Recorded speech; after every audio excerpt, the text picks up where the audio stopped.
So welcome everyone to this IC161P tutorial session. So today we will be demonstrating this instruments that will be required for your analyzing circuit or give some power to this to your circuits. So first we have this power supply devices. So this is a DC power supply devices. This kind of power supply will be used in a circuit where you need this DC power supply. So this instrument has three channels, channel 1, channel 2, channel 3. So this both these both two channels, channel 1 and channel 2, you can give up to maximum of 30 volts, and this is this output. Here black is this negative one, and this red one is this your positive one. So your two channels, channel 1 and channel 2, you can provide 30 volts, but only for channel 3 you can provide up to a maximum of 5 volts only.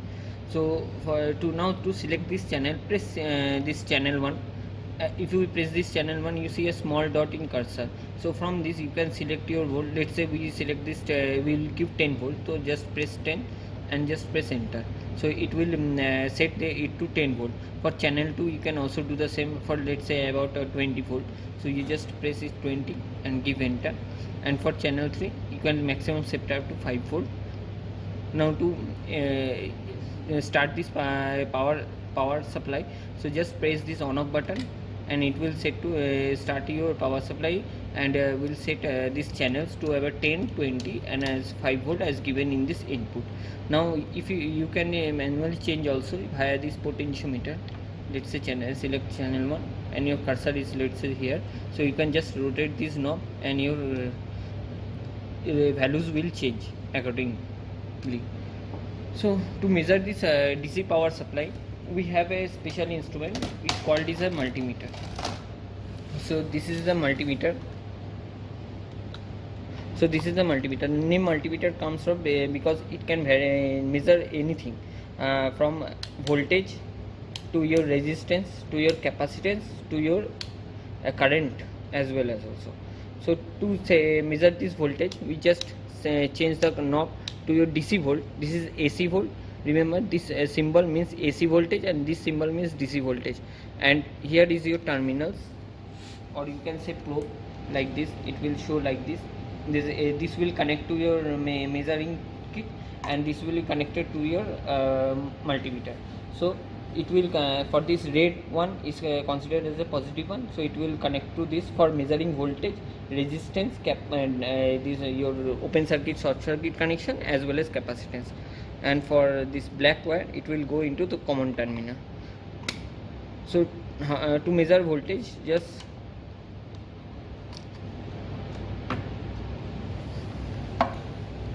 just connect this probe to your negative terminal, and the one is to positive terminal. Now you can see here your source, the multimeter is showing around 10.47 volt, where it is the power supply is providing 10.50. Again, if you switch this, you will see the second channel will supply a almost 20 volt, and the third channel is showing almost your 5 volt.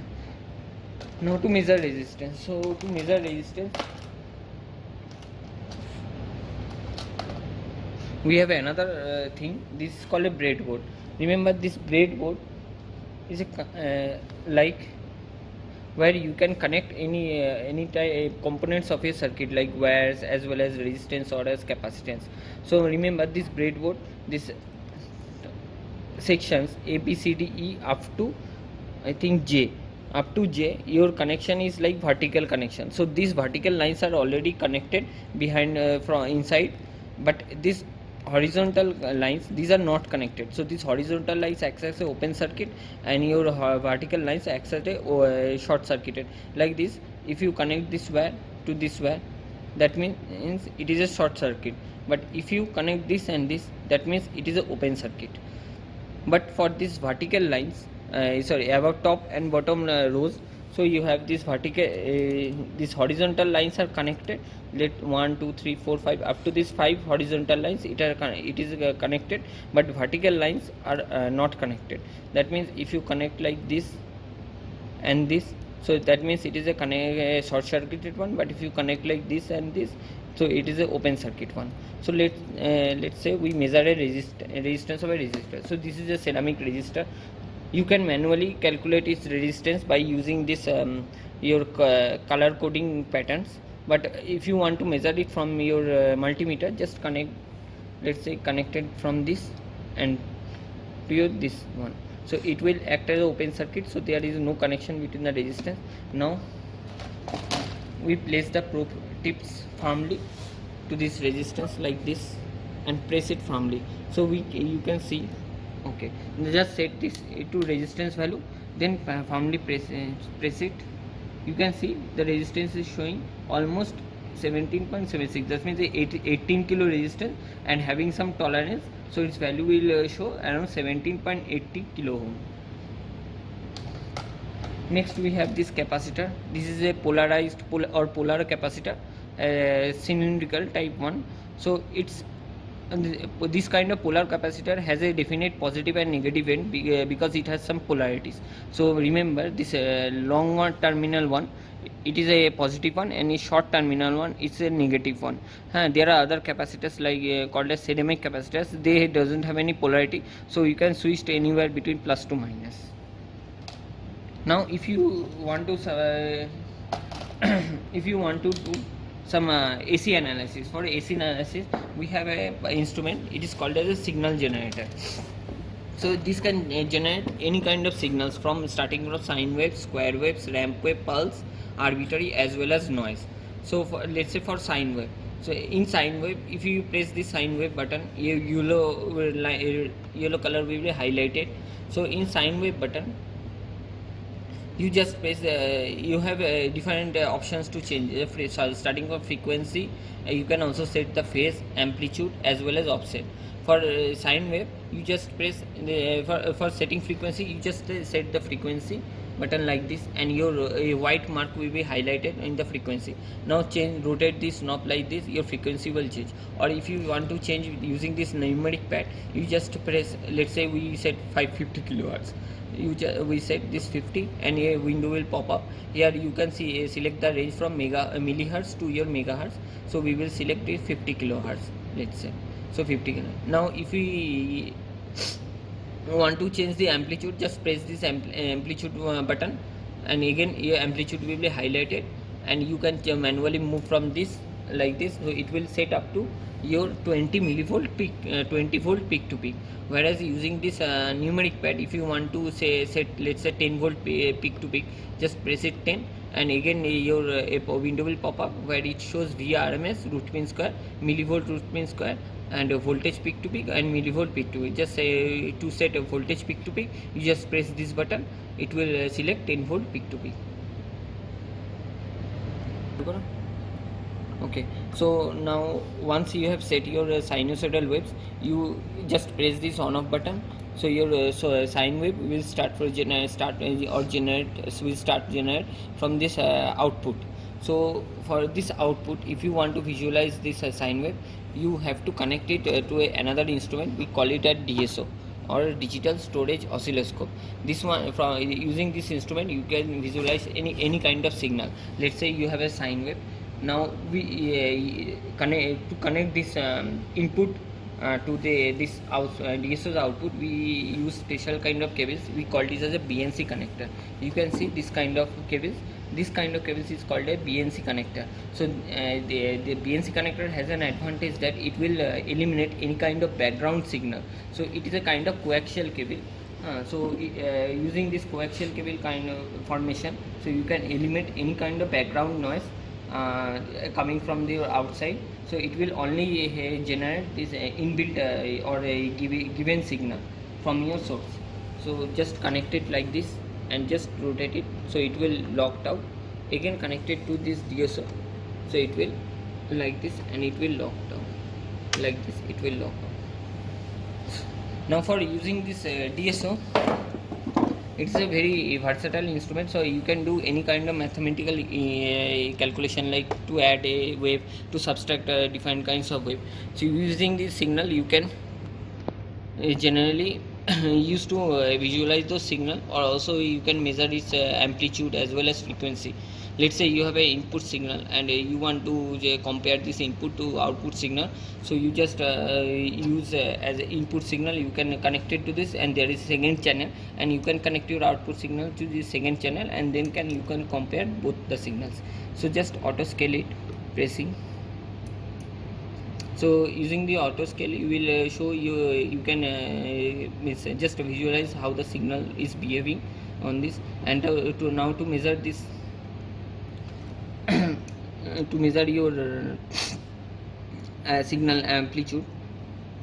So once check input setup is load set to high z, okay, fine. Just make sure your probe, this probe limit is set to 1:1 ratio. If you set to 10, let's say now it is having a 10:1 ratio. If it is set to 10:1, then your input signal will be amplified to 10x magnification. So we don't want this, so we just use this 1:1 signal where there is no magnification. So just press it like this and rotate, so it will change you to 1:1. So the magnification is important in case of very low signals where your noise input is very high and the signal amplitude is very low. So for this kind of things, we can you can use magnification where your output signal will become very much